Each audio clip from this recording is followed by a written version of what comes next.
y'all, and welcome back to another episode of Catch That, where we break down albums, eras, and other topics of R&B. And I am naturally Elise, and that's my brother. JR. And we are the R&B representatives. And today we are very happy to welcome my birthday twin, Sources.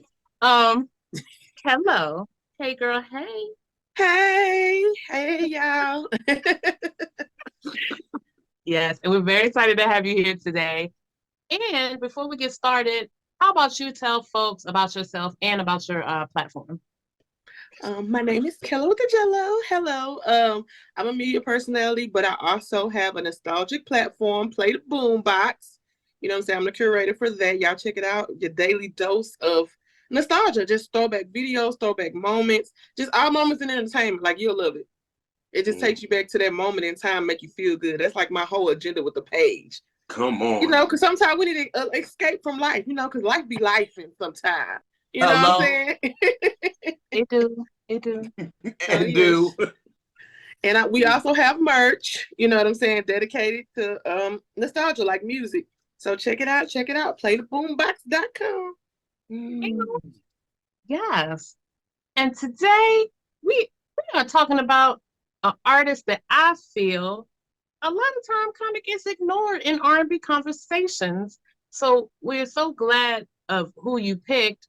So JR, how about you tell us who you picked, and we'll have Kello tell us why she wanted to talk about this album. Okay, so I'm glad that she put her platform out because she's one of the R&B, you know, we out here. You know what I'm saying? So when people say it ain't out here, we out here. You know what I'm saying? And we a family in this. So for her to do that, for Kello to do that, it was just, yeah.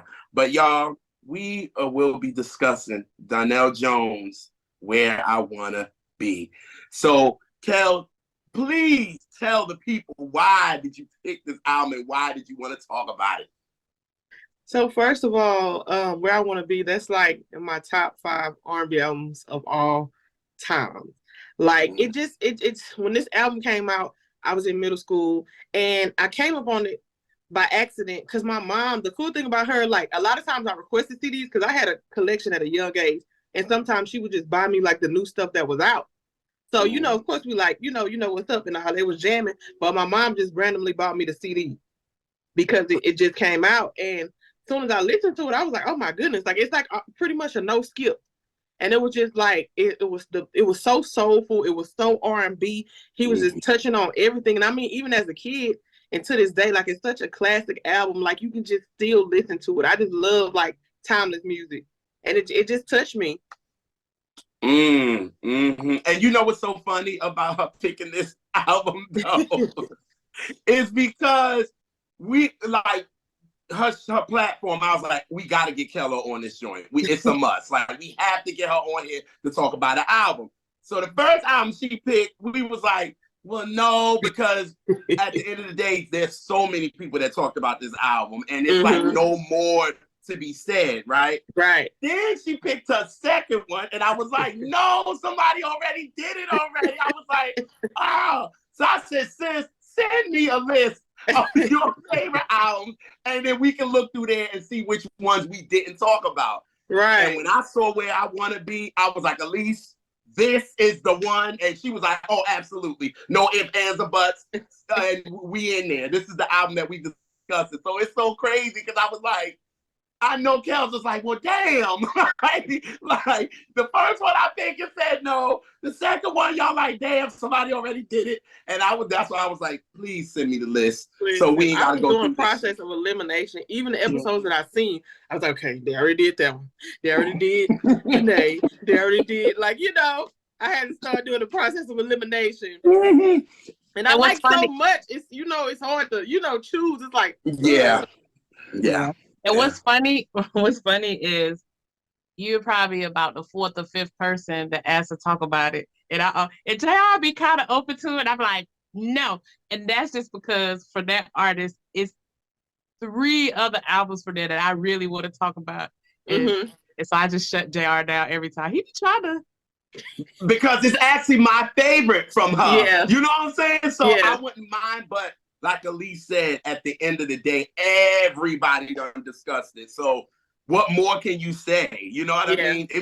It's a couple of albums we done kind of was like, nah, we can't do those. You know what I'm saying? So it was like, yeah. So actually, so that's how you was introduced to Donell through? No. I knew who he was when he first came out previously. You know, I liked him or whatever, but I feel like this album is what made me a fan. So I didn't request this album, but like I said, sometimes my mom, she know how much I was into music. So sometimes she'll just buy me like the latest stuff that's out. And so she just happened to buy this album for me.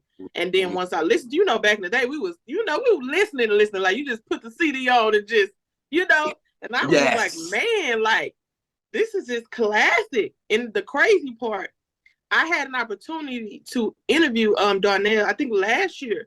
And I was asking him like about the process and everything. And he was like, when he went into this second album, he said he went in with the intention, like he wanted every track to sound like a single. So I guess that's why it was so dope. She stole your quote, son. I wanted to make every song sound like it could be a single. Well, you see, the twins, y'all thinking the same. No, we here. We gang. Yeah.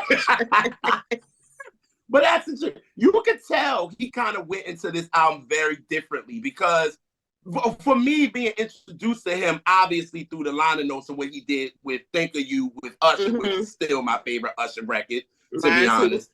And then after that, you know, then I heard Knocks Me Off My Feet.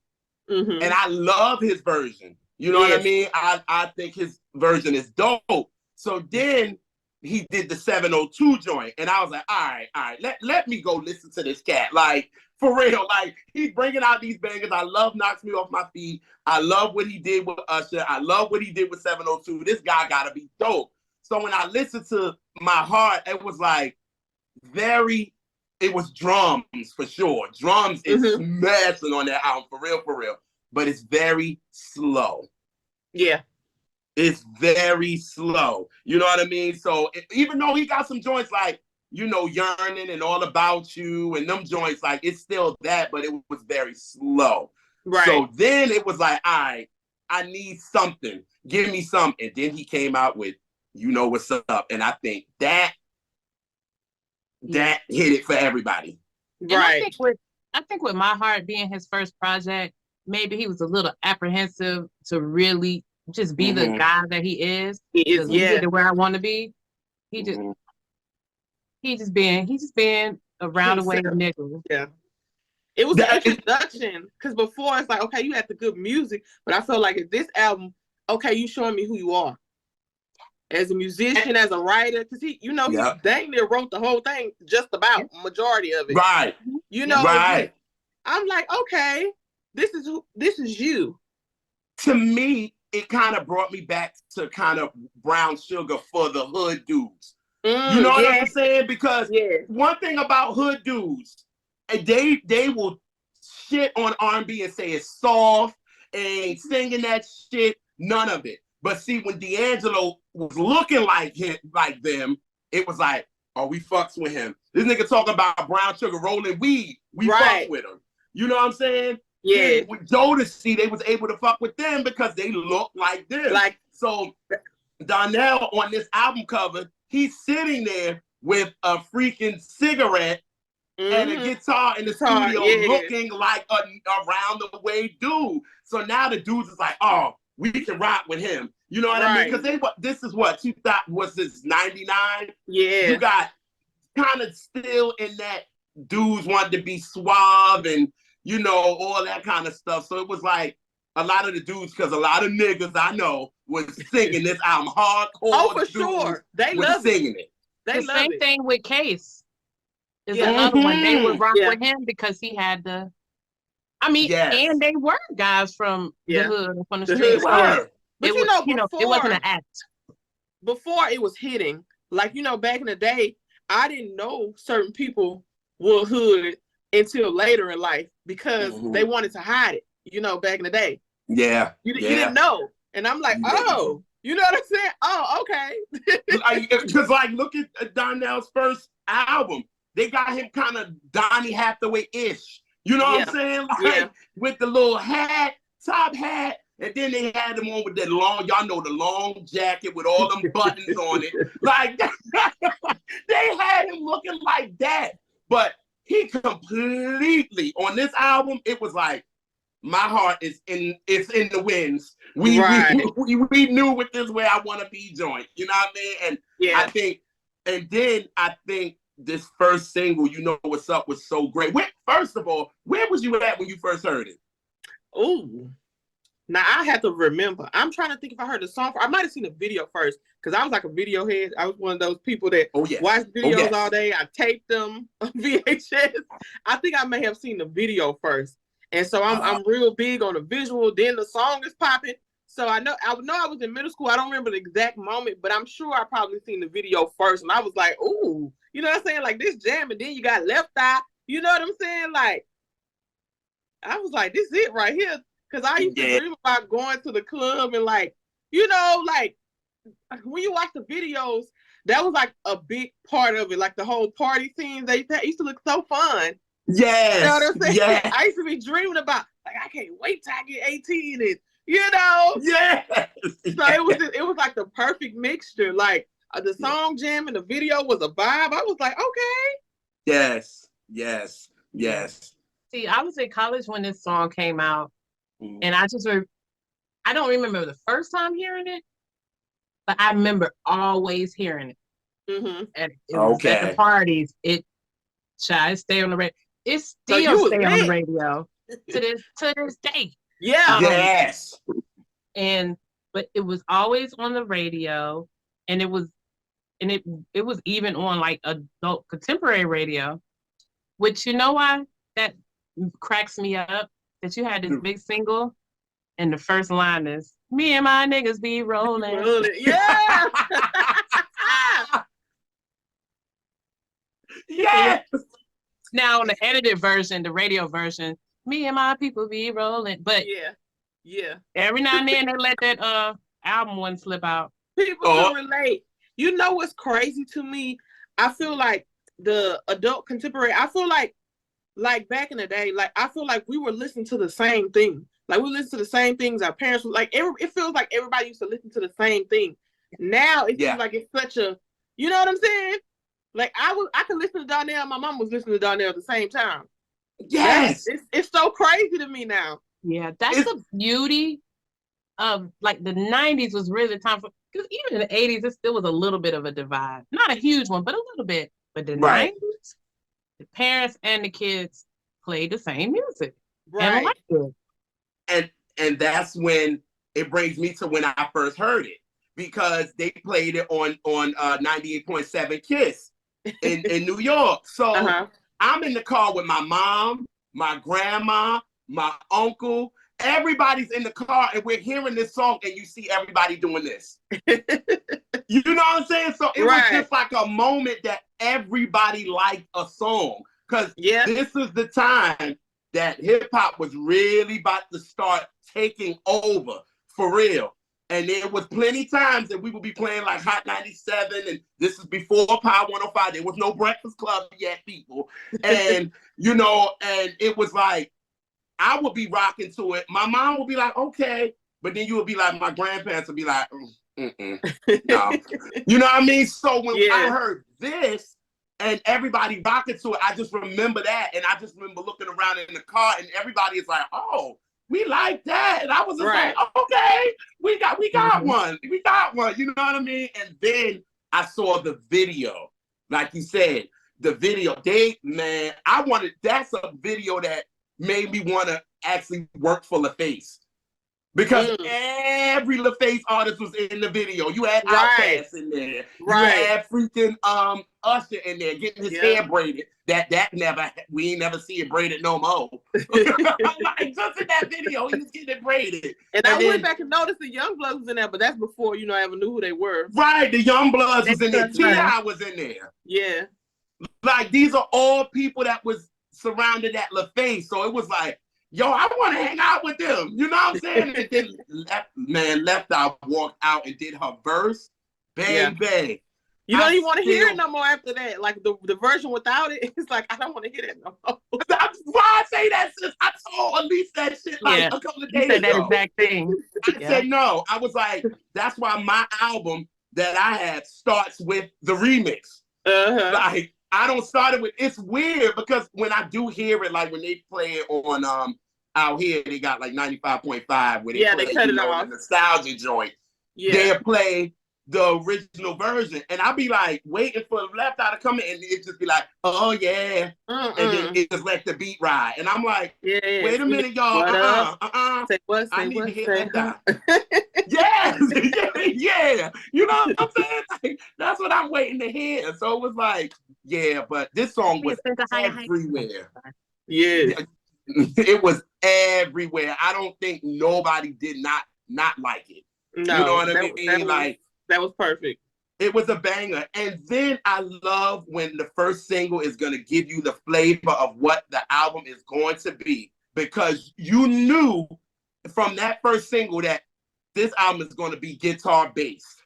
Right. Like, for real. Like, you heard it, you was just like, even though the joint got a beat to it, don't get me wrong, but you hearing that guitar playing. You know what I'm saying? Shout out to Sheldon Goody. Listen, them two made magic on this album. We gonna get there. We gonna get there.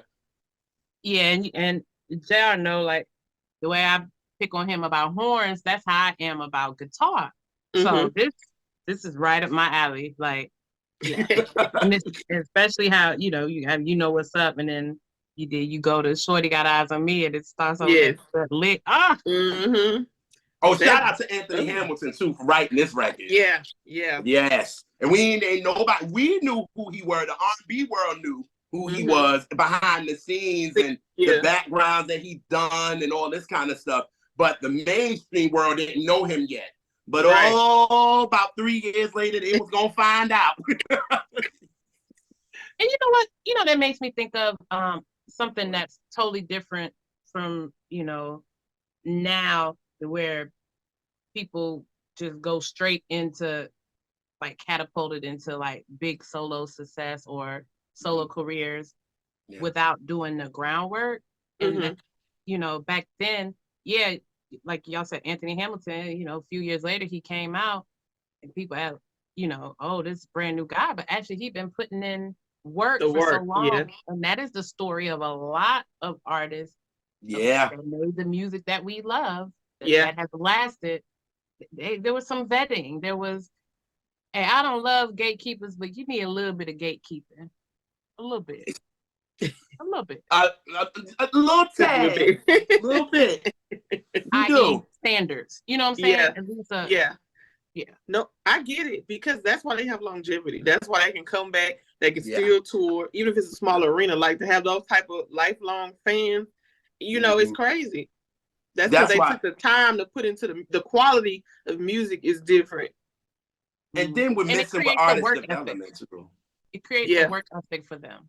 Right. And that's why I think artist development is definitely needed. Because these artists are all over the place. You know what I mean? And it's just like, and the things they say in interviews and all this kind of stuff, like, that's why I think it's needed. You know what I mean? And we just said, Donell, he had to grind. You know what I'm saying? He had to work. He found Untouchables. Then he started writing for people. Then he bring his album out to 96. And then people really didn't know him blow up until this. So this dude had to grind for like a good 6-7 years until the world got to really know who he is. You know what I mean? So it's just, oh God, we're missing that, y'all. We're definitely missing that. So, yes, like Elise said, we ain't with the gatekeeping, but can we get a little bit, just a little bit? I mean, y'all trying to do it with the podcast people. Yeah. Quiet as it's kept. Quiet as it's kept. But I bought y'all somebody. Yes. Church. Yes. You trying to do it, but no. Baby, do it with the music people. Leave the podcast people alone. Just saying. What's up, R&B Money? But, yes. So Shorty got her eyes on me, y'all. Go ahead. Okay, sorry. So this song is black as hell. So you know what's up?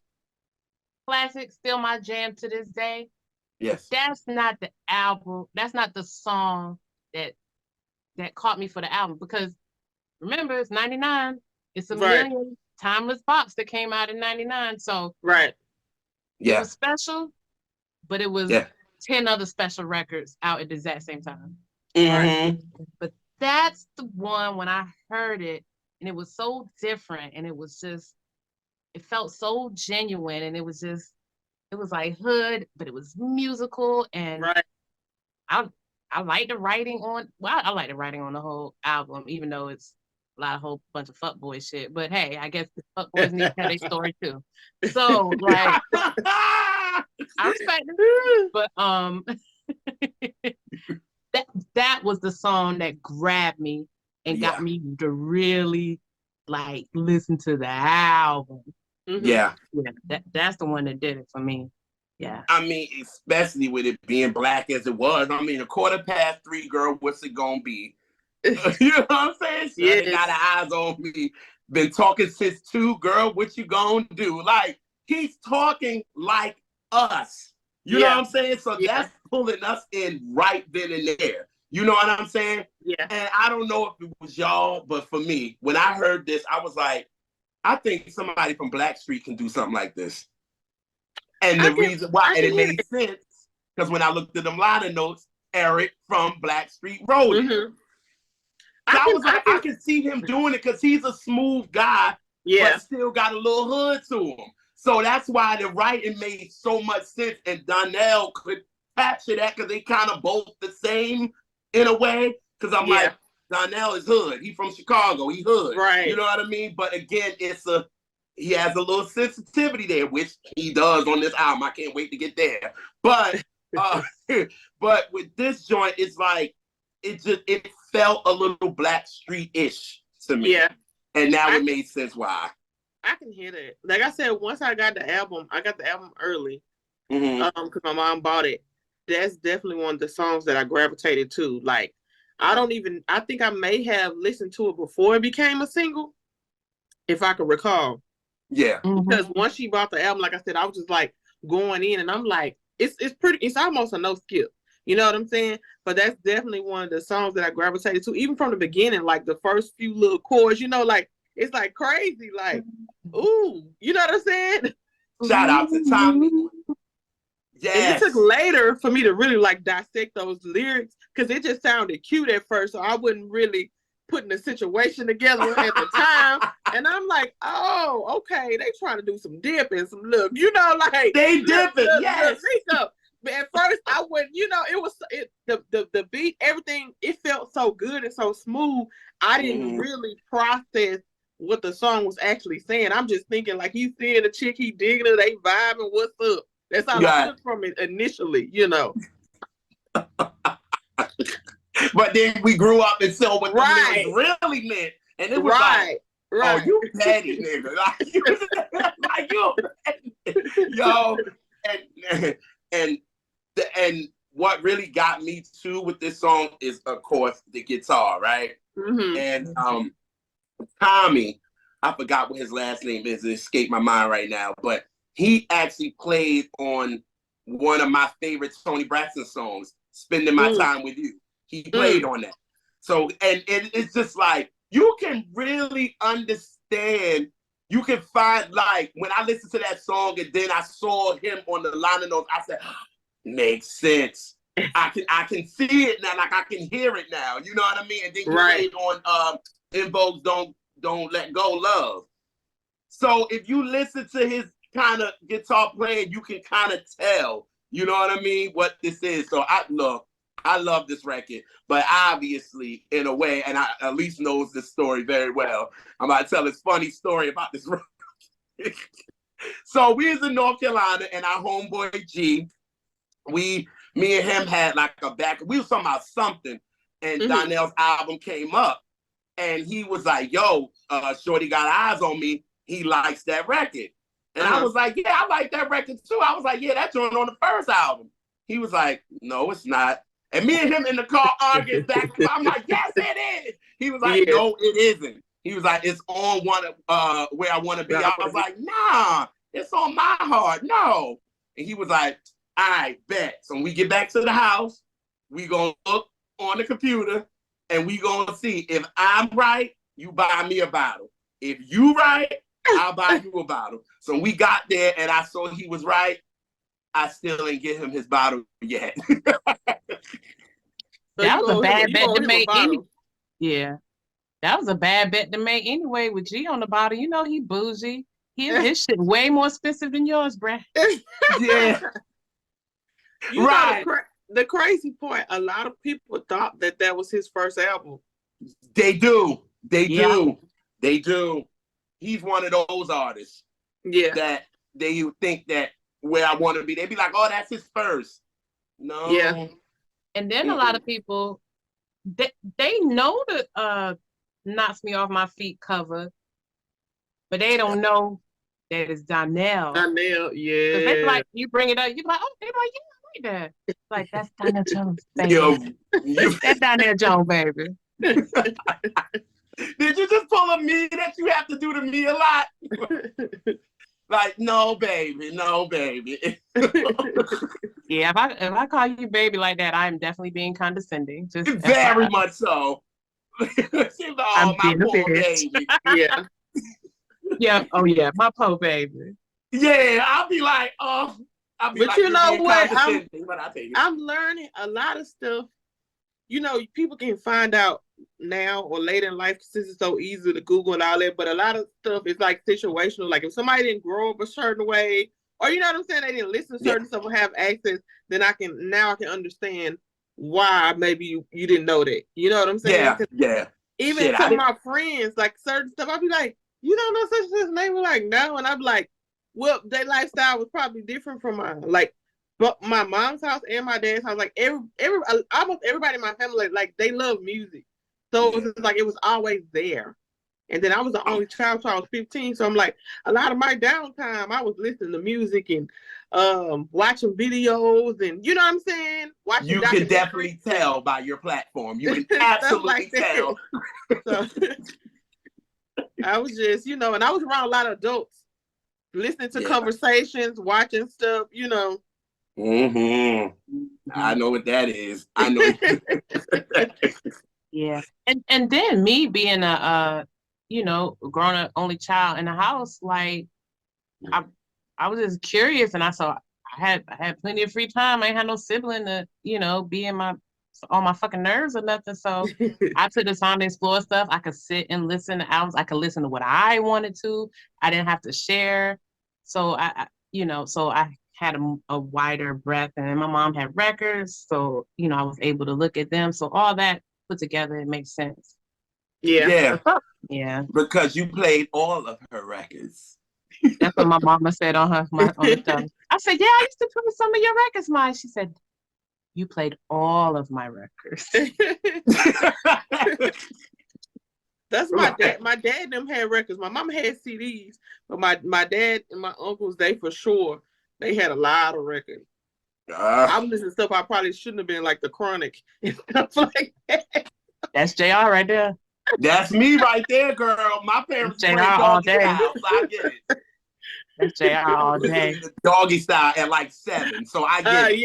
Yeah. I get it. For sure. I get it. That's why I be like, but y'all tried to not let me listen to that, but y'all was playing this? Yeah. Stop. Yeah. But what's so funny, JR, you were that young when it came out, but shit, I was a teenager and I still ain't need to be listening to that. No. You're right. And I was a teenager. Yeah. Shit, I'm 43 years old and I still don't need to be listening. Hello. I mean, I do, but I shouldn't. And again, because there's some of the joints, I'll be like, what the? My ears, like, look, clutching my pearls. I know. But you know what? I think the difference between us is I feel like we knew it was entertainment. Like kids now, they're growing up on social media, you know. So sometimes I feel like they don't know the difference. Like I was listening to stuff, it never made me want to do it. I was just like, this was strictly entertainment. That part. If anything, it made me not want to do it, to be honest. Yeah. It scared the shit out of you. For real. For me. Hell no. I'm good. Yeah. Anything, it was a deterrent. I think it makes a difference, like how active you being in their lives, because they watching all this. It's like social media is almost it's not all the way reality. So it's like I think that's why so much is happening these days, and they try to blame music, but I blame it on your presence, because like we had bad stuff too, like we're saying, you know what I'm saying, but you just knew, you know what I'm saying. I think because of your parents and they taught you the difference. We spent time with each other. You weren't just glued to the phone all day. Like yeah. I always knew early. Like I did a lot of stuff I probably wasn't supposed to do when I was little. Like when my dad and them, I used to go see. I remember going to the movies to see Men's Society when I was in first grade. And that was like my favorite movie, and I was in love with Kane and everything. Like, I used to watch rated R movies when I was a kid. I watched Disney stuff too, but I watched everything that came out in the 90s. I watched every black movie ever. Right. Why was I in I want to say the 8th grade, and I was sick, and my mama got me movies from Blockbuster and let me pick them out, and I was watching Juice. See, it became like one of my favorite movies, like, and a whole bunch of other foolishness, like, and it wasn't nothing, but she knew she had a child that could discern that, because of what she had instilled in me from my family, like, so it was a no-brainer. I read books. I knew fiction from. I'm like, I know what I read in this book is different than from what real life. I was reading Terry McMillan in elementary. Hey, in middle school, I was reading. I had no business. I didn't even understand half of it, but I just like, this black lady wrote a book about black ladies, and so that's what was important to me. Like, right. And the Fly Girl and Coldest One Ever, all that stuff. The Omar Tyree girl, you better. Yes. Back in the day, I said, we're such a different breed. I remember when it was like so popular to read. Like me and my friends, we would read something like a week. Like, girl, did you finish it? Can I borrow it? Like, we'll read stuff so fast. 2 days, 3 days. Yeah, I don't think I ever in my life read a book faster than I read Fly Girl. And I don't think I've read a book as many times as that book. Me either. I can't even count. Then when the Thug series, like by Waida Clark. Oh my goodness, I love those. Oh my God. Oh God. I love those. Girl, I read all that bullshit. That was all the rage in school. We were swapping books, and some kids couldn't get their parents to buy, so we would let. My mom was like, "You reading?" I love it. And an extra plus, it's black. So and it's like my imagination is so crazy. I used to just like imagine these characters. I'm like, oh my goodness. I'm like, some of them books need to be a movie, like today. And speaking of what you were saying about social media too, that's how I found out that Shorty Got Her Eyes on Me had a video. Really? I did not know. And and I was telling Elise this when we was off air. They didn't really play Shorty Got Her Eyes on Me in New York like that. It wasn't a big, because honestly, New York didn't want to let You Know What's Up go. They did not want to let that record go at all. So I was on social media. This was back in like 2010. And I was on social media, and somebody was talking about Donell, because like Elise said in the beginning, a lot of people don't talk about him. And when you talk about R&B at all.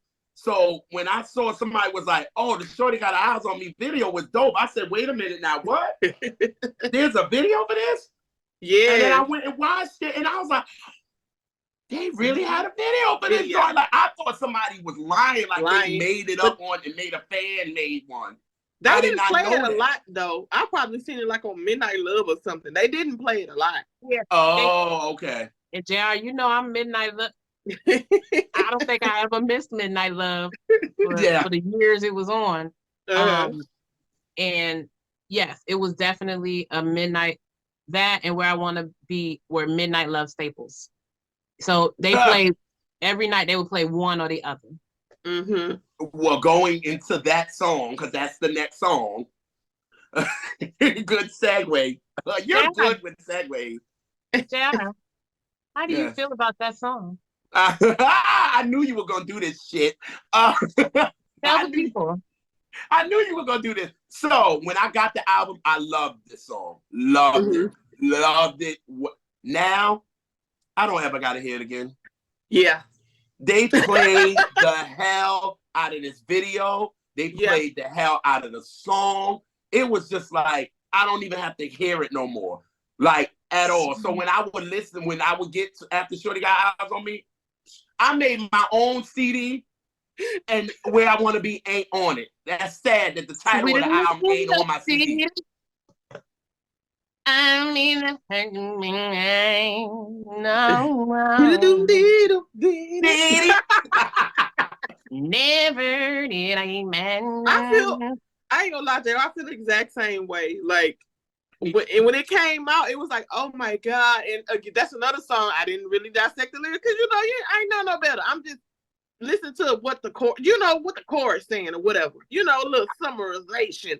But that's another one. Yeah, they wore it the hell out. Then I think it made it to like 106 Countdown, and it was like, they dragged that song for dear life. They dragged it, yo. They dragged this record. And it's so crazy because Kyle West is the producer on this record. And I love his production, and I love it. This production is great too. But I was just like, y'all, they ran this out. For real. I was like, as soon as I heard it when it would be on videos or something, and you would see him slowly rising, I said, cut, turn, I've had enough. The only part I laugh at is the end of the video. Yeah. Honestly, when I do see it, and he's singing to the girl in the restaurant. Like, but but what I do think this song is a masterclass in arrangement. Yes. That song is arranged so perfectly. It's so many ways it could have went left, but it just hit the mark on every like dynamic of that song. Yes. I agree with you. That's probably why it was so big. Like, it was huge. Yeah. Oh, it was huge. It was just like, finally they let go, you know what's up, and get to that. And it was just like, but like Elise said, we can hear you know what's up and vibe to it now. You know? Right. I never get, and maybe that's one of the advantages of up tempo. Yeah. Right. You could kind of live with it longer because you're dancing, you bop into it, but with a slower. It's a feel good. It's a feel good. Yeah. Yep. I'm like, where I want to be. I'm like, you bring me some memories. I don't want to be nowhere. Shit. Been there, done that, brother. Yes. Yeah, but it's a well-written song and all that. It's a good song. It's just those one of them songs that they played out. You know what I mean? Like, if you did not know with this song around that time, I don't know what to tell you, for real. I feel like they did that with I Wish too, because I used to love I Wish so much, and I'm like, I don't want to hear it. I don't want to hear it. God, yes.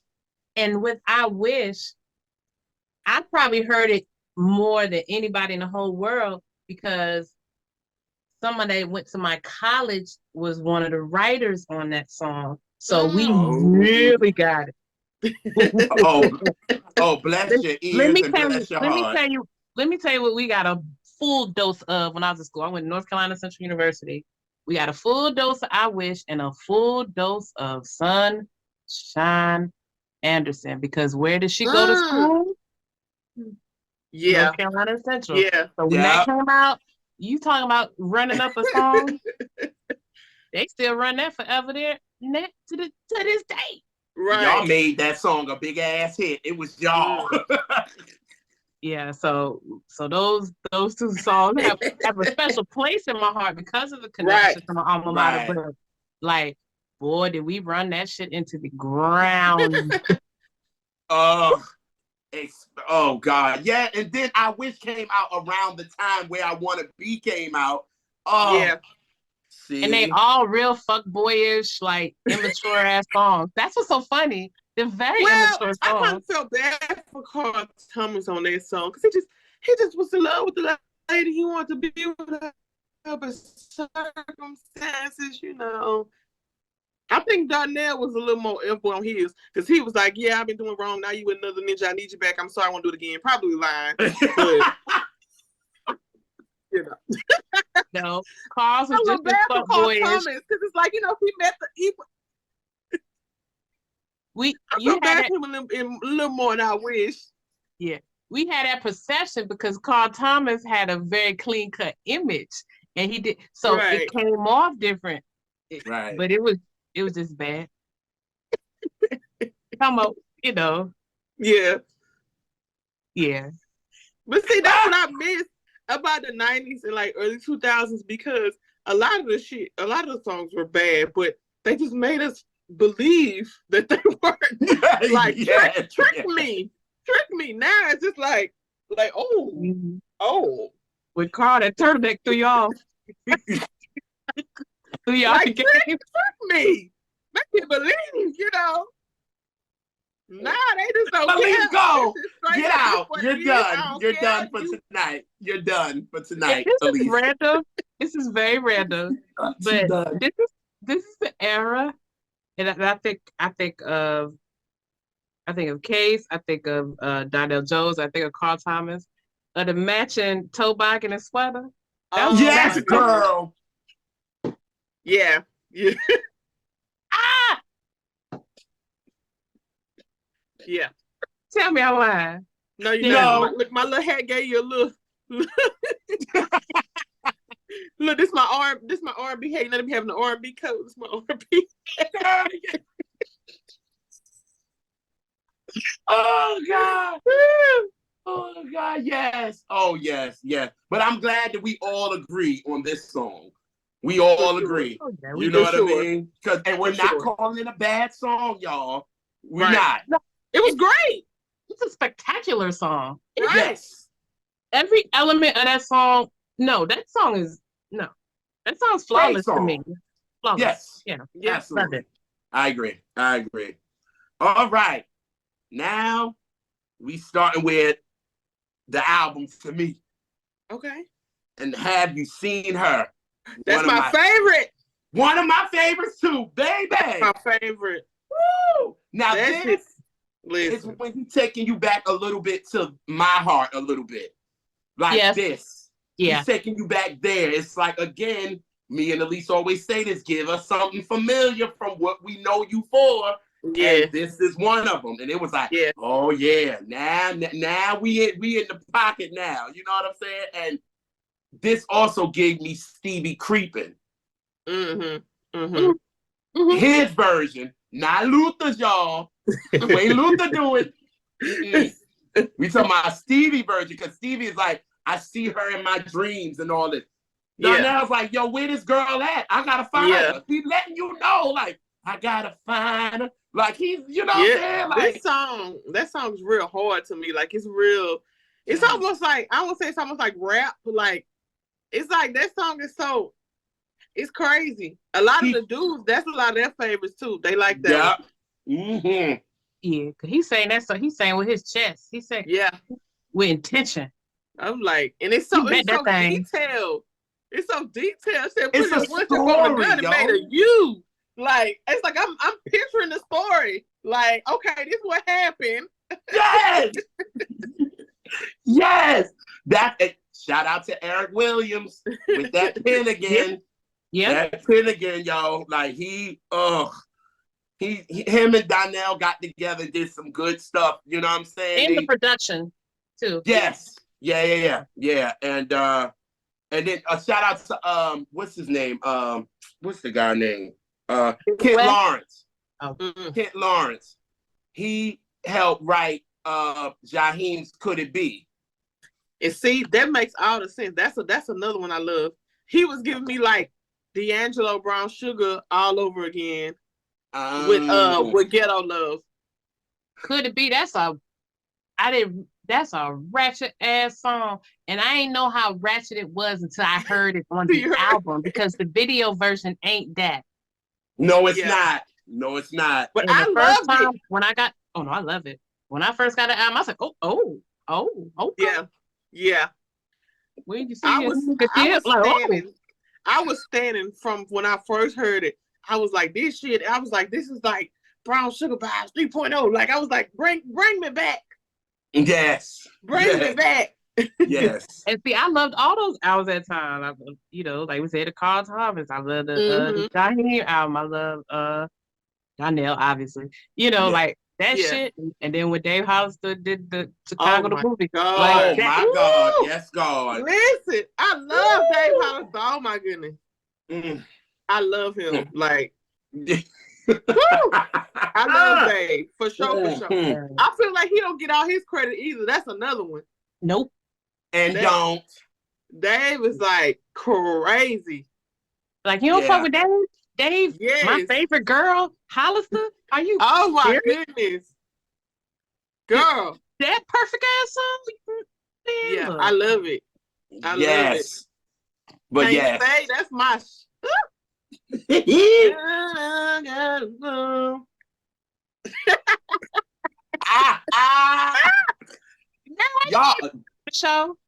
Y'all are getting it on this show. I swear. Y'all are getting it tonight. Yeah. Look, y'all got me ready to go to a concert. I'm like, okay. I'm open right now. This is everything. See, that's what I love about our show. I literally have fun. Do this. Yes, this. So go ahead and get your next album ready and send it in. Look. If you come back, yes. Yeah. I'm be ready. I'm gonna be ready. Yes. So have you seen I Love That? It's a favorite of mine. When I heard it, I was like, yup. And that's when you starting to realize Donell's Stevie vibes and the way he attacks a song. You see Steveland is all up and through this album for real. Like for real. So yes, this and it's so R&B. It's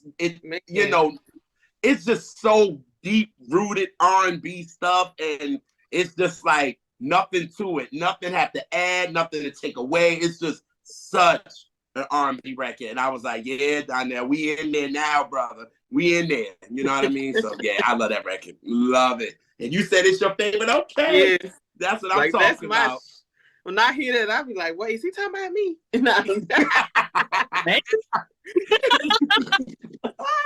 It's plausible.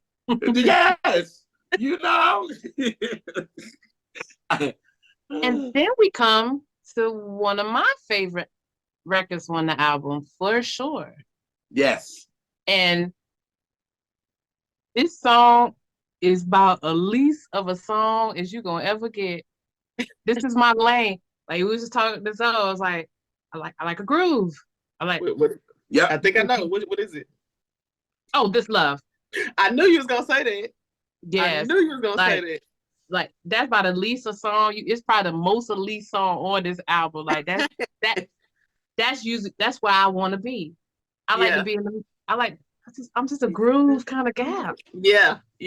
Catch what she did there. I like what she did. Like it gives such a neo soul feel. Like you know what I'm saying? Yeah, it does. Yeah, and then it puts me in the mind. Well, first off, it's giving you because you had these like 2-3 very slow songs, so it's giving you some what's up, but not as up as you know what's up. It's more like what's in the middle, and then, but it also puts me in the mind of his later work of how that I love you. I love like, you. Yeah. That was what he did in the future that kind of threw back to this album, and I even have that single on vinyl somewhere here. Yeah, that's my jam there. Yeah. Oh yeah, I thought you was gonna say This Love because I was gonna be like, is it? It's petty. It's a petty ass song. Petty. It is. Very petty. And in some ways she is petty, y'all. Have y'all watched the show? Have you seen it? Have you seen the show? I think you have. And y'all know I'm right. So you can nod. Elise ain't gonna fight you if she found out. Don't worry. Like don't do my good sis like that. You walking in Taurus territory. You might want to tread lightly, sir. I'm treading very lightly. I got both of y'all on today, and you both got gray. So I'm done. Tread lightly, red lip gang gang. Come on. And red lip. Yeah. So I take that back. Former blonde gang gang. Don't play with me. You know what? I take that back. She is not petty, y'all. This is an amazing No, but this is actually my favorite single off the album, to be honest. It's my favorite single, like you said, Elise. It's the groove. And I like how you said it's not as fast as You Know What's Up, but it's kind of in the middle, and it's just a vibe. You know what I'm saying? And that's what I love about it. You know what I mean? I love when it comes on. It hits you as soon as it comes on. Dun, dun, dun. It feels, like I said, it gives such a neo soul vibe. And I'm I'm such a neo soul type of chick. Like, I'm groovy too. Like, I love this type of stuff. I can listen to the club. Like, some of my friends, they'll be like, I can't do that, ma'am. Put it on. Put it on. All I need is a drink and a two-step. No, that's right. I know that's You're gonna be the one. Hey, you gotta be. I just like how Donell, like, he has a way of convincing you. Like, even if he's wrong, it's like, okay, well, maybe you're right. Maybe. Oh yeah, he got the fuckboy game down pat, like, for real. Baby. But I respect it though. I do. And he's honest with it, though. If you think about it, in a lot of these songs, he's very honest with. He like, I know I'm on some fuckboy shit, but hey, I'm coming to you honest, so don't be mad I didn't tell you. Right. And then he said it in this record. He said, no relationships. We can keep it strictly physical. Like, yeah. And he makes it sound good. He makes it sound like a plan. Like, maybe it doesn't sound so bad. No. Not a plan, though. Not a plan. Sound so bad. Yo said a plan. You know what? I think, I know God knew what he was doing. That's to make me grown during these times. Because, yeah. The guys of the 90s and the 2000s, like, they were so different. So different. Yeah. I'm like, I just know. I'm going to leave that there. Okay. All right. So, All Her Love. Oh, my goodness. Y'all love it, huh? Hey, but only have time. Yes, God. Yes, God. You better. I love Donell's background on this song. I can use it. It was blissful. Yeah. Him and his damn word. JR found one word, and he ain't gonna relinquish said word. I knew it. Listen, I was like, I'm gonna say it this episode because I didn't say it. I haven't said it in like the last two catch sets, have I? Oh, you haven't said it in like 5 minutes. It's so. I feel like it goes back to his talent. Like you said, it was a lot of F-boy topics and conversations on this album. Right. But just like the way he made it appeal, you know what I'm saying? It was just like, to me, it just showcases his talent. Because it's like, I can almost forget what you're actually saying. You know what I'm saying? And then me being younger, first going in, listening again, I didn't really like fully grasp what he was really saying. A lot of the stuff, it just sounded sweet. You know, as you mature, you're like, wait a minute. Mm-hmm. You know what I'm saying? Wait a minute. Now, this a little deeper than I thought. And that's definitely a skill because think about all the songs from the 60s, 70s, your Motown, your Stax, your Philadelphia. Yep. They were saying some real things. Yep. But it was the way they presented it. Right. When you go back and read it, like, it won't even completely hidden, but it was just the music was so good that you go back like, these were some horrors. Yeah. And very sad songs. A lot of them were sad. Listen. Half the disco songs was sad as hell. Yes. And you didn't even just dancing and crying. Dancing and crying. One of my favorite songs, like when I was growing up, was like Love's Train. And I was like, as I got older and listened to it, I was like, wait, you know what I'm saying? Like, yep. Oh yeah. Oh yeah. You get older, you realize this joint. You know what I'm saying? It's just like before you just singing along, like you said, it sounds cute. It makes you want to sing along. The beat feels good. You want to sing it, and then you get older, you be like, wait a minute, what am I singing right now? Like exactly. Like grab my clutch my pearls. Like wait a minute. What are we talking about here? Yes. But I think that's the beauty behind it. I miss that sometimes because sometimes I think a lot of songs nowadays it's like too direct. It's like, well, damn. Yes. It's like take it or leave it. Yeah.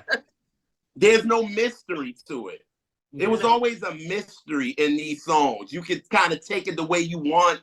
You know what I mean? But now it's just like, boom, there's what it is, boom. And I'm like, well, damn, you can't write a great song.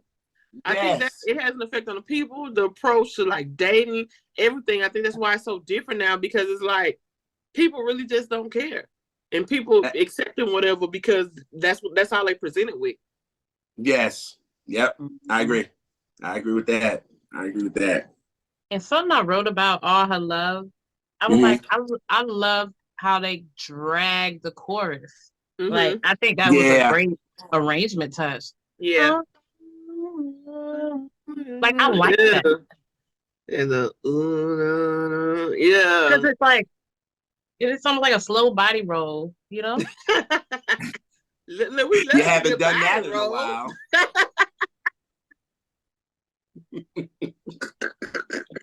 Thank you for giving it to me because you haven't done that in a while. That's okay, JR. It's all right. I like how you did that. That was another great segue of yours. This is another favorite song of mine. This is an R&B soul record. You know what I'm saying? And to me, this was a Bobby Womack to me.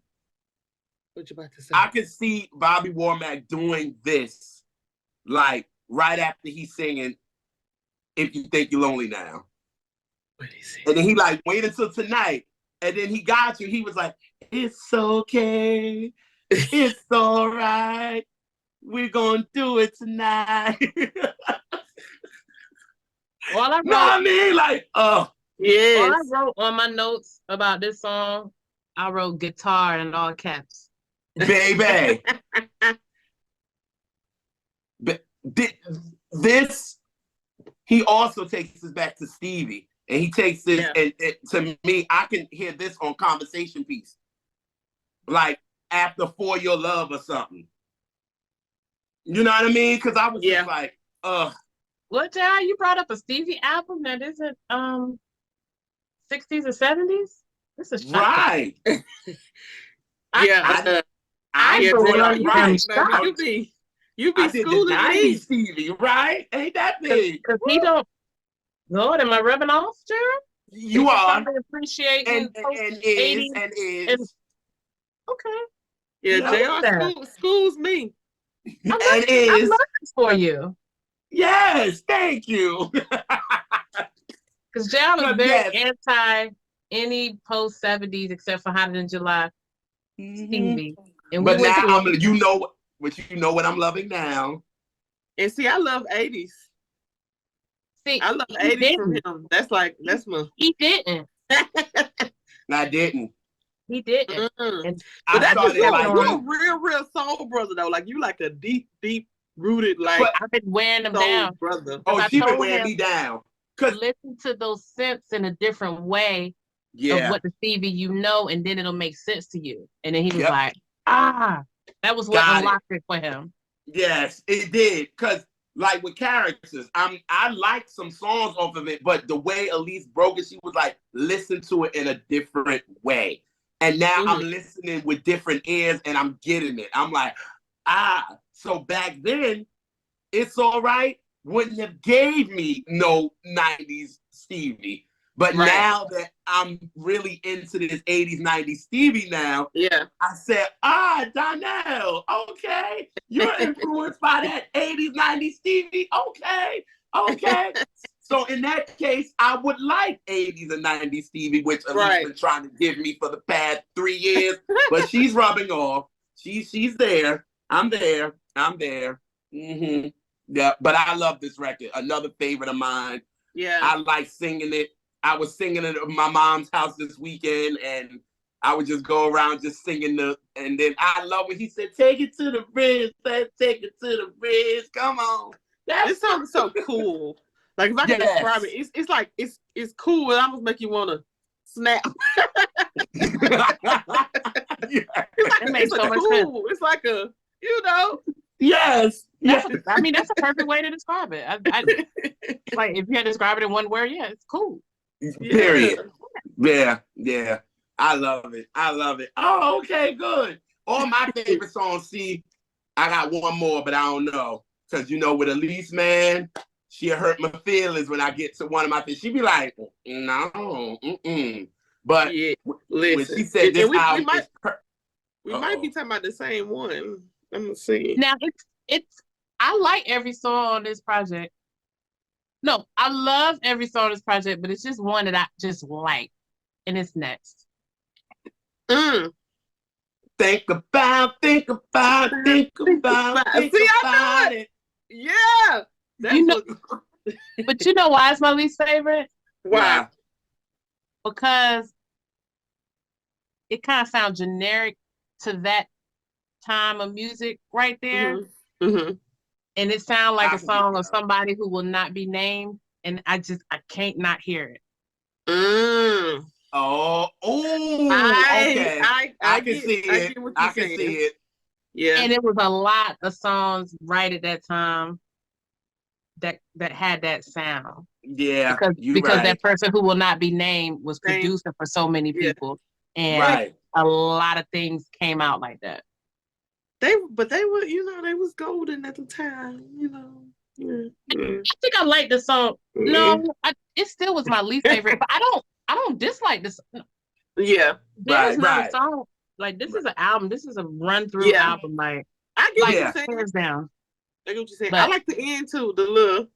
You ain't calling me. I was like, okay. Yeah. I like he was the a end too.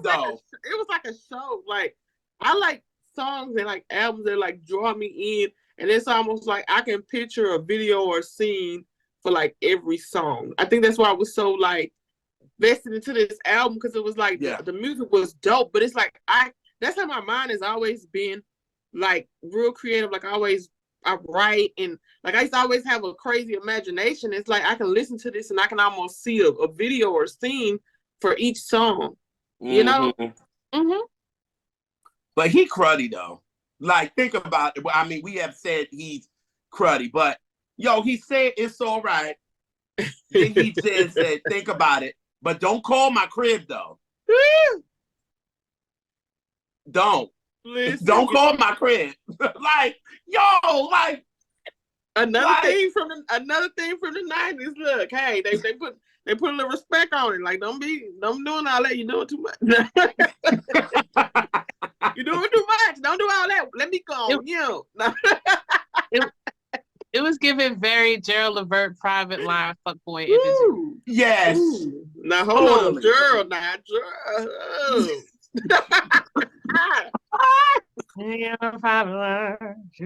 Yeah, it was giving that. Because then after he said don't call my crib, he's going into he won't hurt you. I don't want him to hurt you no more. That's another one of my favorite songs though. He won't hurt you. That song is it. I love it. That's your jam. As me and JR friend Renee would say, that is a song. And I like that song. It's cool. It's not in my top on there, but it's cool. Okay. All right. I almost feel bad. I feel like my favorites are like the most F-boy songs. I feel bad. Cause this one I know mine are. I just accepted it as a person. I'm at peace. I'm at peace with it. Because the beginning of this and taking out the drums to me kind of gives me the beginning of I Want to Know by Joe. And that came out around this time. Right. So I hear it. Like it gives you that. You know what I mean? But I like this song too because it's a real record. It's real because he's sitting up there like, this man shouldn't be hitting you like that. Like he should not, you don't deserve that. You know what I mean? And all my sisters out there, if y'all are in a bad relationship, get out of it, yo. You deserve so much more than that. Ain't no man supposed to put their hands on you like that. So especially this day and age, like you don't have to do anything no more. You can do whatever you want on your own. You don't have to, speak on it. So back in the day, people stayed for because they couldn't. You know what I'm saying? They couldn't survive on their own. But now it's like, girl, bye. Deuces, bye. Yeah. You know what it's giving big energy of? What? It's giving very big jagged edge. He can't love you energy. Ooh. I didn't even think about that. Same year. This was a fucking vibe for 99. Yeah. This was the vibe. It was all about fuckboy shit and salty songs. So like, nah, he shouldn't hurt you. He can't love you like I love you. Like, dog. Yo, you fucked me up with that. Yeah. Yeah, sis, you fucked me up with that one. Wait a minute. Because I didn't even think about that. I didn't think about that until when you said it. I'm like, you right. Wow. That's my joint. Man, if he can't be a man and do that thing. I stand for J.E. I don't, but I like that song. Yes, you do. I like that song though. I stand for listen, I love me some J.E. I do. Jagged Edge, if you like one song, you like all of them because they all the same song. Yeah, hello. They all the same song. J.E. Heartbreak, that's like that whole album, like, I don't know, that thing was thangin'. Yeah. Got beat cocks all over it, like that just. I wanted to put that on social media, but I didn't want nobody to get hurt feelings because I'm like, well, if you like Promise, you're going to like Walk Out of Heaven. You're going to like He Can Love You. You're going to like all of them. It's like, because they got kind of the same tempo for real. They have, it's like a jagged edge sound. Yeah. I ain't mad at it though. I ain't mad. A lot of people, have that and they're able to, you know what I'm saying? Yeah. Even, like you said, people don't be named and all that. Like people have a certain sound and it's able to work for them because they definitely have a J.E. sound. I give you that for sure. Yeah. Oh yeah. I get them fever, but I also don't give them too much fever because they can sing. They can sing. Yes. Yeah, all of them. All and in person. So I can't. Yeah. Yeah. I can't. So I give them a little fever, but just a little. But playful. You know what? But you know them songs though. Even if you don't love them, you know them motherfuckers. But you know what? See, that's the thing when you're able to say, like, okay, they actually can sing, they actually have good music. Just because that's not your favorite, I don't feel like that. Because we all gravitate to who we gravitate to. That's right. That's right. I always give them their props, but that just might not be my stilo. You know what I'm saying? Right. It's a bunch of people. I won't go into names. It's some people I'm like, yeah, you're dope, but I like you better as a writer, as a producer. It's one person, I'm not the biggest fan of his. He got like 2 songs that's like my shit. But I'm like, I like him better as he's doing stuff for other people. So it happens. But I would never I ain't gonna discredit him. It's just like, you're just not my favorite. Right. Yeah. Right. Yeah, that's how I feel about Jay. Like they're not my favorite. Yeah. God damn it, if I don't know them fucking songs word for word. That part. And that just shows you the impact because it's songs I don't like that everybody like, and I know all the words because they played it. So like I despise apple bottom jeans. The boots with the I hate.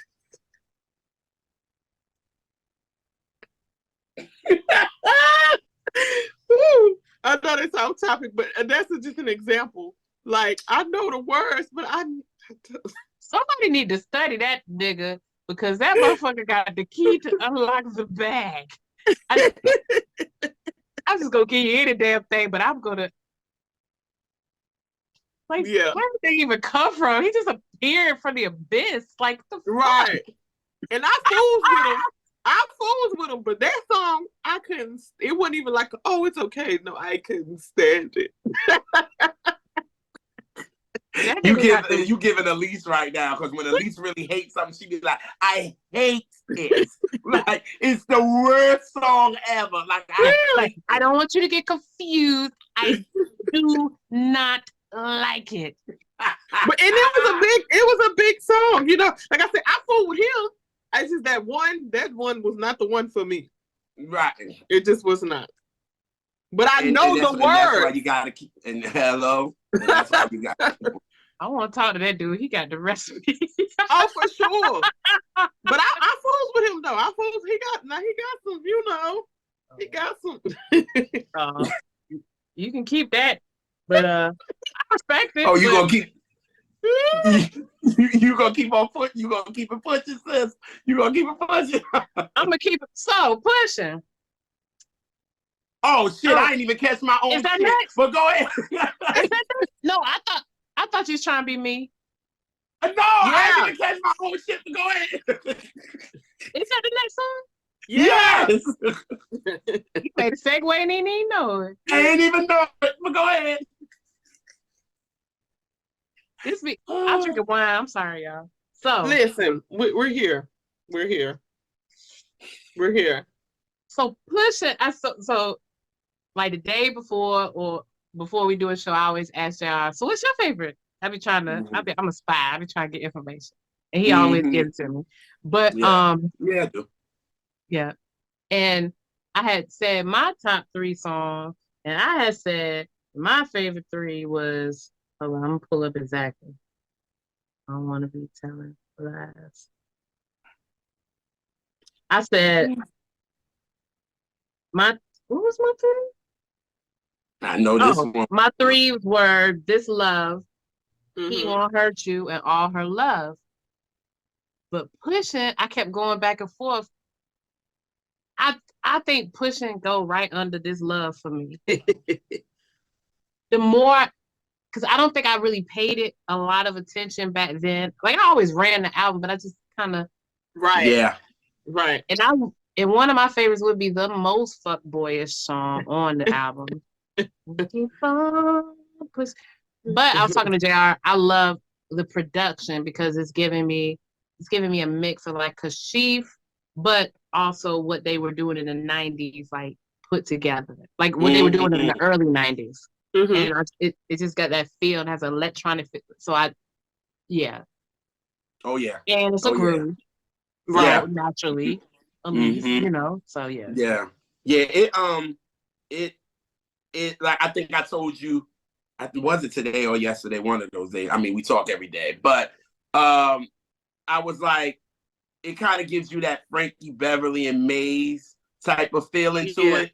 To me, it gives you that, and I can see kind of them doing this after like We Are One, like it just has that vibe to me, and I can see him kind of covering it and bodying this joint for real. You know what I mean? And like you said, it's very early 80s Kashif, but it's early 90s flavor that everybody was kind of doing, and he was putting the joint together, and he got pushing. And I'm like with y'all, like as much as I played this album, did I listen to the song? Yes, but I really didn't pay much attention to it. You know what I'm saying? So now that I got older and all this, now I'll be like, yeah, this song is shit for real.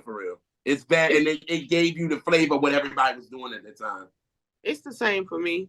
Initially, that was one of the ones I didn't really. It was like, oh, it's cool, but you know what I'm saying? I didn't give much play into it. Yeah, I feel like when you have a classic album like this and that you can listen to like for years, you always go back and discover something new. Like my most favorite albums, I thought I had everything covered, and I was like, wait, this song was hitting like this 10 years later. You know? Yeah, like, you're right. I missed that Yes. Yes. So, Oh yeah, yes. for Oh, sure. Yeah. Ooh, so speaking of like where you would put it, JR, on a playlist or a set list, Yeah. I would put it like before or after Help Yourself to My Love by Kashif. Like it was just, Absolutely. Yes. Absolutely. it Oh would flow yeah. right into it like seamlessly. Either way, on the front or the back end. Yeah. The playlist queen proves herself again. Listen, where your list at, sister? What is Oh, it? listen. It's a list that don't exist yet, but it's gonna exist. By the time this episode come out, it's gonna be one. Look, I got some on Spotify. I got a few on Spotify. Actually, 100 and something, but you know. Oh Lord. Child, child. I was Don't like, eat how it. did this happen? I guess over time. I was like, wait, I already have 100 and something. And then I go and scroll all the way to the bottom. I'm like, oh Lord, what was on my mind that day? I'm like, what was I going through? I got a playlist for when I say every mood, I have playlists according to moods, to my moods. Oh, then Y'all are really Tauruses for real. Y'all are like for real, because Elise has that too. I'm sorry, JR. This is my new best friend. It was cool. It was a good ride. And you know what? It absolutely was. And I am so glad that you have her to take over, because Kels is awesome. So you got a great new best friend. Yes. Yeah. Hey, Pepsi.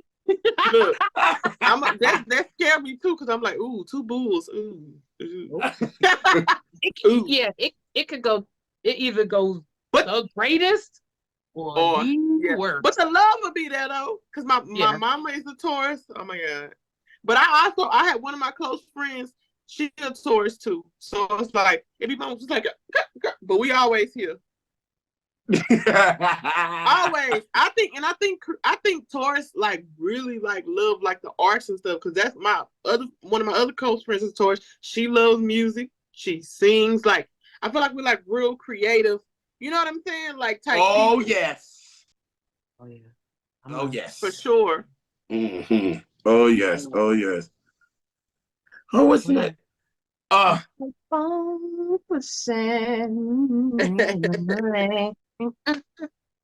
Actually, it might be This Love for Me now. Like This Love was it then. I think maybe Pushing is it now. I just very specifically love that sound of music. So yeah, it it doesn't have much competition. Like you have me at hello kind of shit. So I get it. Absolutely, I get it. Now the next joint, I Wanna Love You. This absolutely was absolutely one of my favorite songs for real, because this is finally a song where Donell is very vulnerable and the strings help it. You know what I'm saying? Like this song is very sappy, but it's dope. You know what I'm saying? Because I can do without some of the, sappy songs. I have known to say in the past, there's a lot of sappy songs that I just ain't here for. Right. And God, I get. Can I stop you, JR? Yeah. You be going hard for the sappy songs. I don't know what this narrative you're pushing. What? But it doesn't feel accurate. And that's not true. Because some of you know what? Some of the Mary J. Blige songs you love, which I love them too. I don't know. She might be telling the truth, JR. I don't know. But no, because I said I ain't for some sappy songs, and the ones I ain't for is like like Weak, and I love Brian. That I can't. I'm not that damn. What the fuck? Oh God, I'm cursing and shit, and I'm cursing and shit. But JR, have you watched this show? Right, like I ain't on it. That 92 to 93 sappy songs that I didn't like End of the Road, I Will Always Love You, Hero, Weak, all them damn. JR, that's 1 year. That is one calendar year.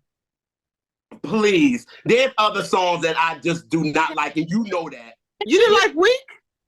Mm-mm. No, he famously don't like that. He done told the person that wrote and produced that shit that he don't fuck with it. Yeah. I would say multiple now times. I'm over it because it's so. But when it was out, I definitely like for sure. I'm over it now. I'm not gonna lie to you because it's just, you know, I'm over it now because that was another one like that's war always like the karaoke song. It's just like it's like I don't if when I'm listening to SWV, that song is not gonna be played for sure.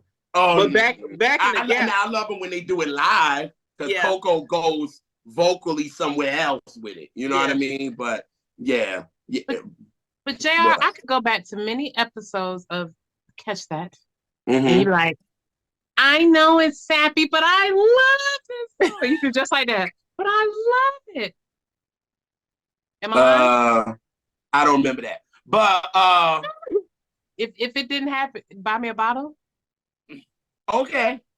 And my taste is more expensive than yours, so this might not be a bet you up. I got my hand behind my back. I said, okay. Wow. Listen, are you both in NY? Nah, I'm in Maryland. She's in North Carolina. Okay. So, so, like I said, I don't remember that. But this song, I Want to Love You, I love it. Like I said, the emotion on this record and the vulnerability he gave you that song. Because, like y'all said, all the other songs is like, he on his petty fuckboy shit. Like, for real, like, it is. But he finally gets to a song that's like, girl, I want to love you. You know what I'm saying? Yeah. Like, it's that. And then the strings playing behind it just makes it even more that. You know what I mean? So I love this. That definitely a favorite of mine. This one, I kept playing over and over and I couldn't stop. And that's another one where, like All Her Love was like kind of a drag. Yeah.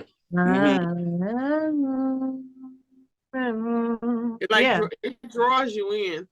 Yes. And it's very sweet. I feel like this is such a sweet song. Like, it's like,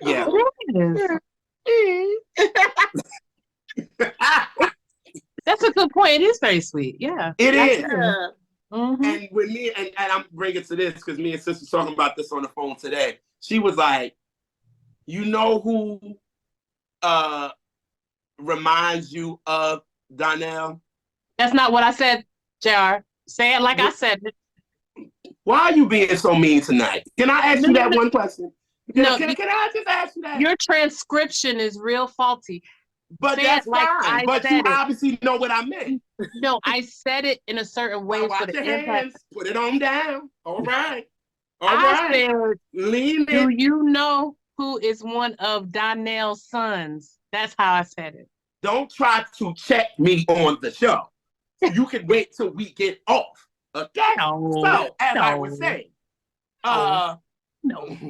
when we get off this, boy. Woo! No, I'm kidding. But yeah, that's how she did say it, though. I don't like that you took all the petty out of what I said originally. That's all my Yeah, because it was petty. It was. The way she did it was petty. It was. I'm trying to be nice with it. That's what I'm trying to be nice with it. But she did. The way she did say in the beginning, y'all, it was very petty. Very petty. So I was just trying to be like, you know what she said? Yeah. And Elise was like, no.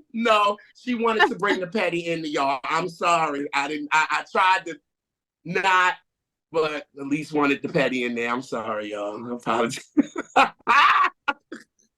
But yeah, who did you say? Who did you say? One of Donell's sons is Neo. And this song proves it. Like, that's so funny you said that. So I listened to it, I'm like, this is what Neo did whatever many years later. I mean, not exactly. Like, I'm not taking nothing away from Neo. I fucks with Neo. Like, this is not shade. Yeah. It is petty, but it's not shade. But no, a lot of what Donell was doing is what showed up in Neo's music. he did some other stuff. Like he's a very, very talented, accomplished fucking dude. Like not taken away, but he one of Donell's sons. For sure. That's who I was referencing earlier. That's who she was referencing earlier. Of course you were. Ooh, of course you were. Again. Yeah, I'm done. Yeah, I'm no longer. It's gonna be the R&B representatives with Naturally Elise and Kello. I'm done. But big up though. Like I said, big up. I love this from him for sure. Yeah. For sure. Oh yeah. That's how I think he took over once Donell kind of got out of the eye of the public, as they think. I can the see nigga kept making albums. I can see that, but he definitely has some ones that's like leaving this decision. Yeah. Oh, but yes, I Want to Love You. Amazing record. And in fact, I'll rephrase it. I mean, I still think he's his son, but he like took the torch and kept running with the style of writing. I like that. Right. I get it. With the arrangement, absolutely. Right. I would have said it like that. I wouldn't have. But I get it though. That to me, that's a compliment. Absolutely. It is. And I think Donell definitely know that. For real. I really do. He probably like, I can see my influence in there. You know what I'm saying? Right. For sure. It's not no dig or nothing, but he's like, I can see it. For real. So yes. Yeah. All the good producers and songwriters that came out in the 2000s. Yeah. I think they're the sons of like Donell Jones, of Joe, like of that ilk. Yeah. Because it's a lot of commonalities. I agree. I think they really respect. I think if you talk to Neo and those dudes, they would bring up those names. Yeah. If they didn't, they'll lie. They better. A whole lie. I got to say it, and it came out so natural. Naturally, at least. Oh my God. Like, girl. Yeah, but this is not the last song, is it? I'm talking about When I Was Down. That's not the last one, is it? Yeah, before the remix. The remix. Okay. I just wanted to make sure. Okay. When I Was Down. I mean, come on. He used Curtis Mayfield. You know I was all right with it. And this is a song I was telling JR earlier. I don't think I appreciated or loved it as much then, but I like it a lot more now. Yeah. When we came out, I was thinking I was. She was. She was. Yeah. And I was like, I can't hear it. And she was like, oh, wait. Then she turned it up at this time. I'm like, oh, God. But again, this is him showing he from Chicago. This is his Chicago record. You know what I mean? I'm from the Chi. You know what I'm saying? Curtis Mayfield's from the Chi. Y'all still getting that vibe. Y'all getting the Chicago love. And this is what it is. You know what I mean? So I think this is That's what I miss too about like those time periods. I feel like people, wherever they were from, it like reflected in their music, in their style. It's like now, it's like you don't even know unless they say. It's like, you know what I'm saying? It's like you don't even know. I miss that because it's like it gave you a taste of everywhere. Even though places I've never been, or at the time I never been to, it's like it made me feel like, okay, this is what they doing over there. This is the kind of vibe. You know what I'm saying? Yeah. Everybody. I miss that. It's like we were talking earlier, like him and Dave Hollister gave you that feel of Chicago. You had your Anthony Hamilton, he gave you that North Carolina feel. Et cetera, you know, people like real soulful, real LA southern feel. Yeah, they gave you that real leather coat action. You know what I call it, like the leather coat era, you know? That They leather had some coat. good ass coats in there. Look, the 90s R&B had the best fucking outerwear. Yeah. Listen. Coats, toboggan, sweaters, all that. I call it the cool era. Like everybody was cool. Yeah. But they stayed warm because they had a sense. It was cold. It was cold outside, but the music was warm. Yes, sir. Like Sister said earlier, the turtleneck fooled us, y'all. Turtlenecks, like the camel colored leathers. Yes. But, yo, the 90s gave us some of the best fucking coats. I know.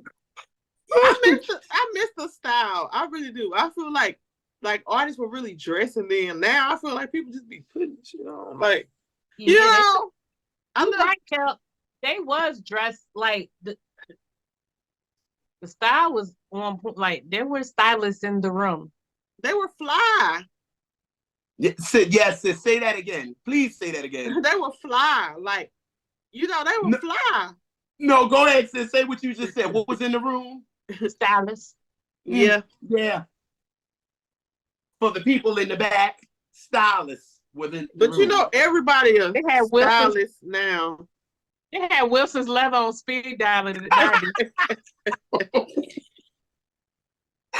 You know, everybody is stylists now, so Burlington Coat Factory was booming. You hear me? Off of hip hop and R&B. Oh man, for sure. They trying to run some of the stuff back though. I see that in some of the people today. More of the influencers than the artists. I see them bring stuff back. With me. He's so good. Yeah, funny. Oh my god. Yeah, funny. Jay, you don't just be saying shit. You don't just say shit. I ain't dropped no wine on the episode in a minute. Yo, Elise, you logging off, yo. You're logging off. This is done. I'm the host of the meeting, so if I log off, we all log off. No, that's funny for sure. Oh my God. But I definitely see the influencers trying to bring that back. Not really the artists, but a lot of the influencers, they bringing the whole, Yeah. Yeah. But I vacated in the 90s anyway. I tell anybody that, like, I vacated in the 90s. Yeah. Oh, yeah. Oh, yeah. So my question is, why do y'all feel that this album doesn't get discussed like it should?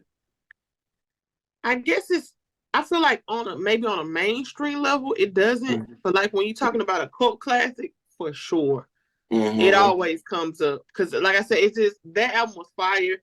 It appealed to so many different people. The men love it, the women love it. I feel like maybe on a mainstream level, it doesn't really get the credit that it deserves. You know what I'm saying?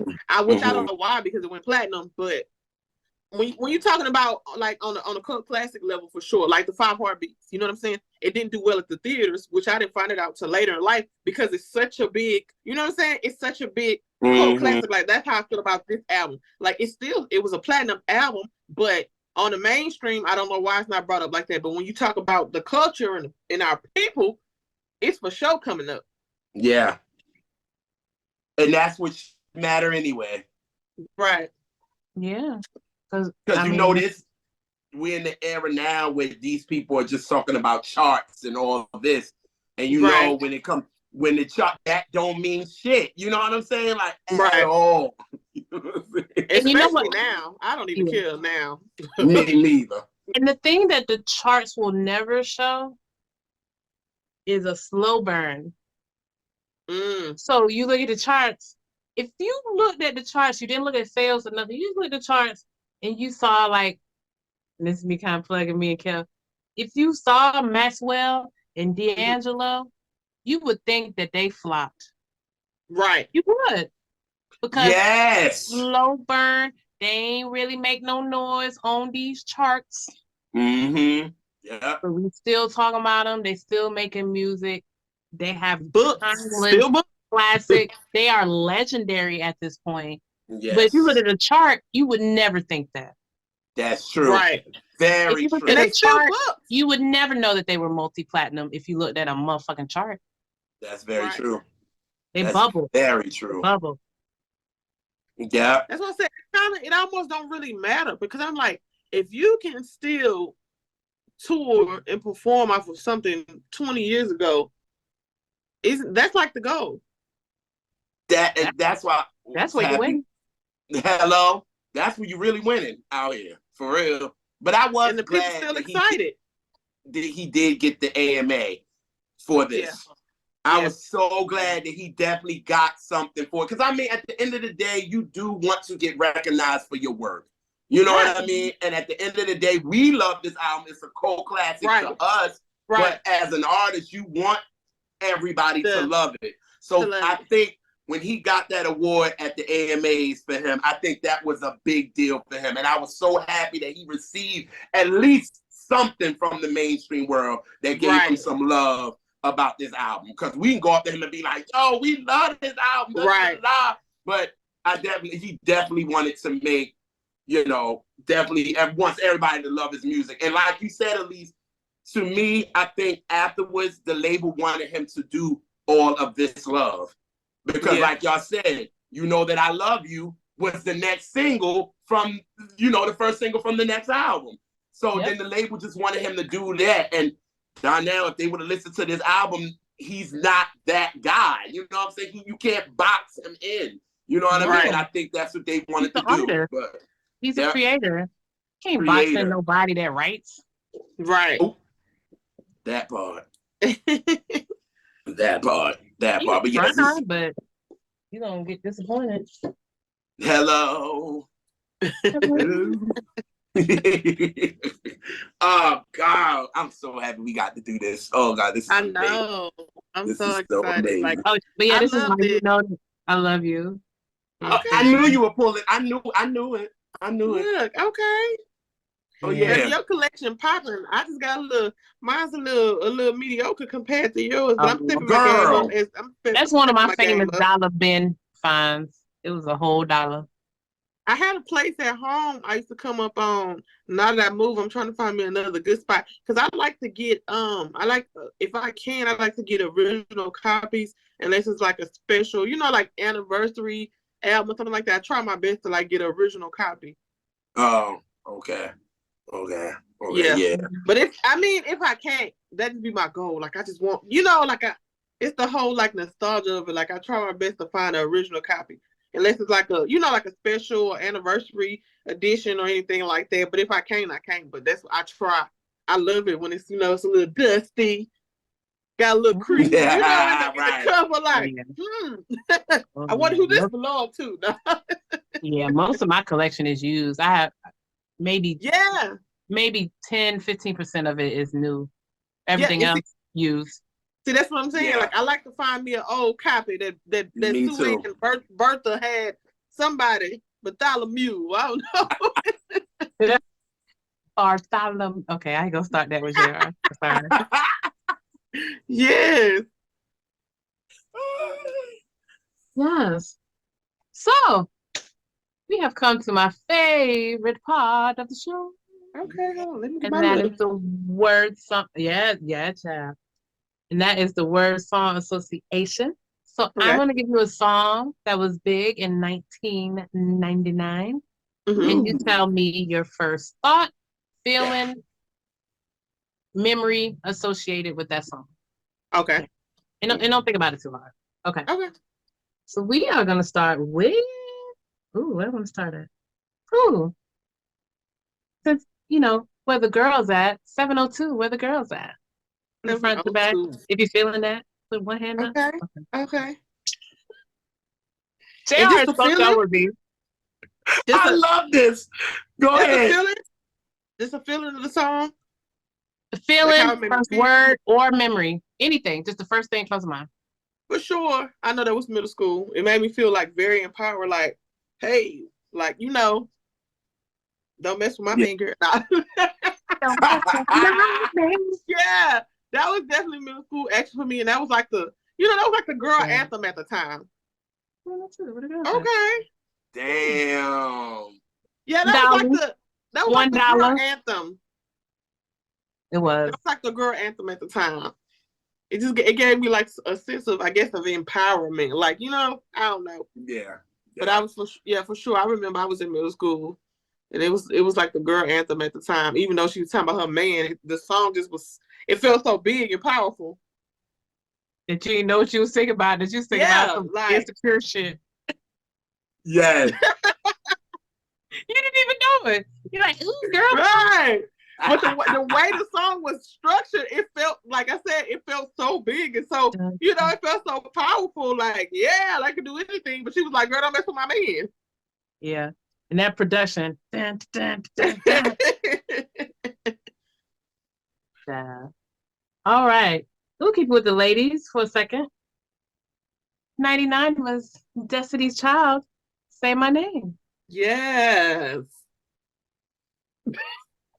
Oh no. That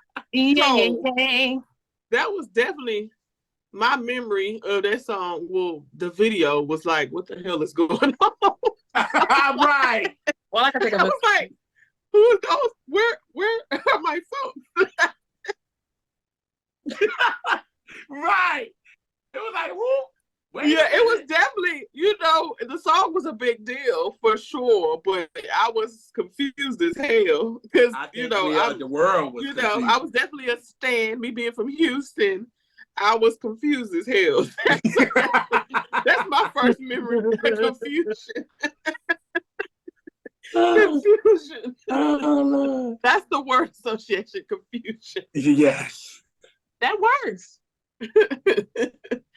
All right. Okay. Genuine. So anxious. Well, I knew you was gonna say that. Memories. Again, this was all my middle school years, and I had 100% Genuine. I wore that CD out. Just yes. Thinking about stuff I shouldn't be thinking about, listening to songs I shouldn't be listening to. And the video was crazy. Like, I told you I'm big on, like, the videos, the creative side, the look. I remember around that time when they were shooting videos in like these like the modern mansions at that time. It's like it kind of almost was like in the same in every video. Yeah. So it was like I love the visual for it. Just the dancing, like the smoothness of it. I was like, ooh, you know what I'm saying? It was one of those songs. Yeah. But I definitely remember at the time being in middle school, just being real girly. Me and my friends like, okay, you listen, I had 100% Genuine. We was wearing it out. Stop. I might as well be the president of the Genuine fan club. That's my fucking guy. Yeah. I love Genuine. Yeah, I love Jesus for sure. But his albums are so solid. That's why I kind of was a little salty that people was poking fun at it, because I was like, oh my God, you're missing an opportunity to go check out his music. Like, right. But they still was going to see him. The same people that play, it's the era we in, social media, everything is funny. And I love that he has a sense of humor. But those people were still going to see him. Do you see how many people were in the crowd? Like, they still, and I see Genuine a lot. They still show up. They still yes, crazy. They do.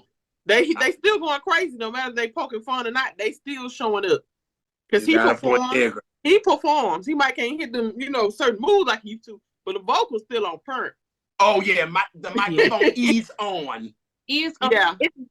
If nothing else, his voice actually has gotten better to me. Yeah. Through the years. Some people say that too. Yes. It's richer than it used to be. Yeah, I can see that.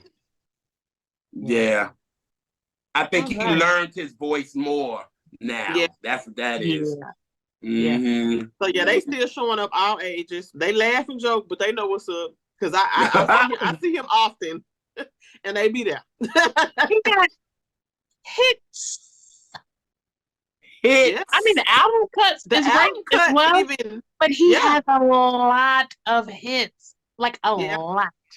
Yeah. They go crazy. Don't play on Elgin Lumpkin, not on my watch. But you see how booked he is. Genuine. Every time I see Genuine got a show, he on some tour. He stay booked. Yeah, booked. I ain't seen him sit down one time.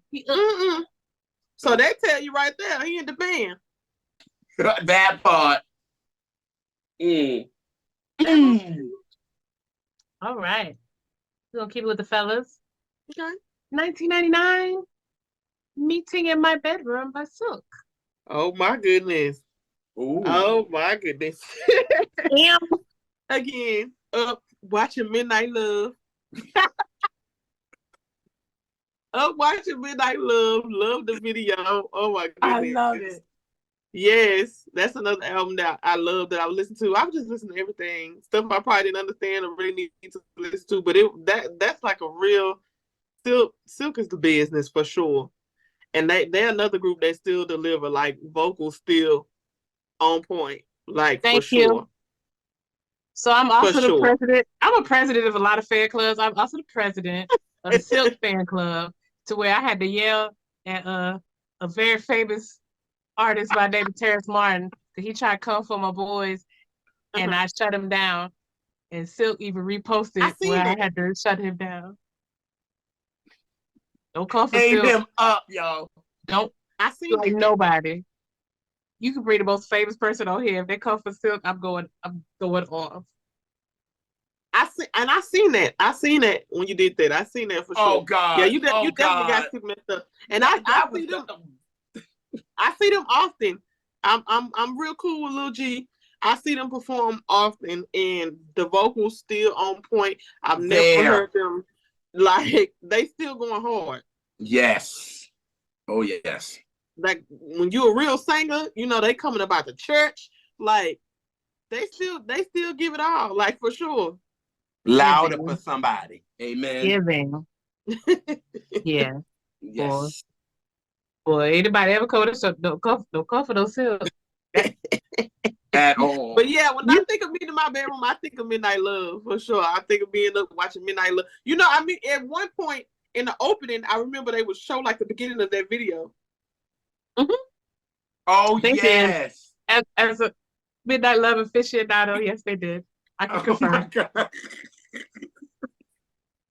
Look, I had a routine on Saturday: Mad TV, Apollo, then Midnight Love. Come on now. And probably New York Undercover. Yeah. You better. You man. We family. See, this is all making sense. Yes. Makes perfect sense. This is a great day. All right. Yes. And last but not least, I kept bringing them up in the episode. 1999 gave us Case Happily Ever After. Oh my goodness. Oh jeez Louise. Yes, what I need. Okay. That song is so beautiful. Like I love it. I remember the video. I remember my girl was in there, Beyonce, you know, looking all cute and young. It was just so, that video was like magic. Like that song was so huge. It still is. I always said when I get married, I said when my bridal party come out, Case is gonna be performing Happily Ever After. Then when it's time for me, Jesse Power's gonna sing You. But you know, unfortunately, he's not gonna be able to do that now. Oh yeah. But yeah, those were always like my top wedding songs. That song used to make me so happy. Even as a young girl, marriage wasn't nowhere on my brain. But it was just so beautiful in the video. You know, it just made you feel so good. It did. Like as soon as it dropped, just what I did today. Like it was so sweet. Then he did the little whole scavenger hunt, and I was like, this is cute. Like it had me thinking that's how life was gonna go. That song had one of the best bridges of 99. Yes. That song. Agreed. You don't have to look no further than me. And there wasn't no and since there wasn't no sharp, no flats. No, not on that song. Just on the other one that we be talking about. But yes. no, he did what he needed. He knew the assignment, yes. He did. He knew the assignment. He got an A++. Yeah. Right. For sure. He fucking did it. I mean, he knew the assignment on the other one. You're supposed to sing stuff the way the song calls for. Sometimes you're supposed to give an amazing vocal performance, and sometimes you need to give a shaky one to fit the mood of the song. It depends on the song. There's a lyric, there's an arrangement. It's about knowing what to do, knowing the assignment for that song. That part. Agreed. I say beautiful. Beautiful is the word association. It's beautiful. It really is. That's a gorgeous song. I see why people make it their wedding song. It makes all the sense. Yeah, it's just so I'm like, that wasn't even nowhere near my brain then, but it was just like every time it came on, or I just had to watch it. I had to listen to it. It was so just yeah. It's a song. It's a warm song. It feels cozy. Yeah. Which is how you should feel in a relationship. You should feel that cozy, warm feeling. Yes. Yeah. This is so fucking fun. And I don't know why we ain't been had you on. I don't know. Tripping, apparently. But just know I'm about to wear shit out you, girl. I'm for it. Listen, I'm so glad you guys had me on. I am for it. JR, anything I do. Oh yeah. That's why I was like, listen, Kel's got to come on here. What? Maybe I slap my wig on. I'll be ready in 3.5 seconds. I'm down. Yes. You go ahead and let us know what you want to talk about next. And I'll review it. I might say no. Oh, we got your list though, so we just pick something off your list. Yes, and I can see that the list. That was just off the top. Oh, we're gonna peruse the list and see what's next. Look, I'll send y'all a part 2. Oh shit! Please do. This was I knew we was gonna have fun, but I didn't know it was gonna be like this. I had such a good time. I appreciate you guys so much. I love your platform. I love y'all energy. Y'all so cool and groovy. I'm just like my folks. This is a great day. But just real quick, tell folks how they can find your platform and where they need to go to get to you. Play the Boombox on Instagram, Kello Wit Da Jello on everything, like even on TikTok, Twitter, whatever. I don't really use Twitter, y'all, but follow Play the Boombox on Instagram and on TikTok, and then Kello Wit Da Jello on everything else. If y'all just want to, check your girl out as a whole, because like I said, I'm a media personality, media correspondent as well, and I attend a lot of events and post footage and things like that. So check your girl out, playtheboombox.com, all that good stuff, Yes, and we thank everybody for always tuning in with us, hanging out, for whiling in the live chat. Live chat is it. And having fun. We be cutting up in there. But we appreciate y'all. And like, subscribe, share our content, bring us some more cousins, because we are family oriented. Bring us some more cousins. Family. Yes. Feel the love. So we will catch y'all on the next Catch That. Peace. Cheers. I ain't got no more.